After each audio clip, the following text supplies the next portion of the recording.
I would also like to remind our Honorable Chief Minister that it is very important for a government to ensure the rights of the majority of the state are also being respected and the duties towards them are fulfilled. I would like to question him as to why even after the High Court has very clearly given an order about the lighting of the lamp on top of Tirupparangundram, just for the sake of appeasement of minorities, you have refused that. When the Sandanakood festival can happen without any hindrance, and the Hindus have no problem with that, why do you think the Muslims will have a problem with the lamp being lit, which is a traditional practice which you in yourself has admitted in the court that it was being done?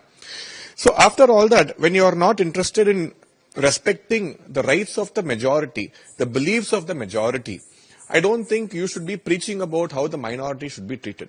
After the BJP has assumed office, if we can look into it, except for sporadic incidents which might have happened due to extremist activities, even that is being curbed and the law and order is very strictly being enforced. We cannot see one major attack on any religion across the country, anywhere. Let it be, it doesn't matter whether they are majorities or minorities. The BJP sees them as Indians. Anyone who loves this country, who feels they are a part of this nation, gets respected, and the equal law is being practiced across without seeing them as Hindu, Muslim, Christian, Sikh, Jain.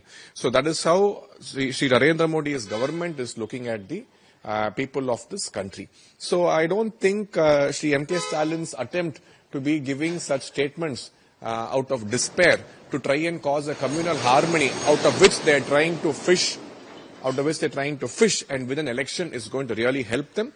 I think those days are over, and beyond all that, today the BJP stands firm with every single citizen of this country, and everyone's rights is being respected, and dutifully the government is ensuring that today Christmas celebrations are getting cancelled across Europe in several countries out of fear of extremism.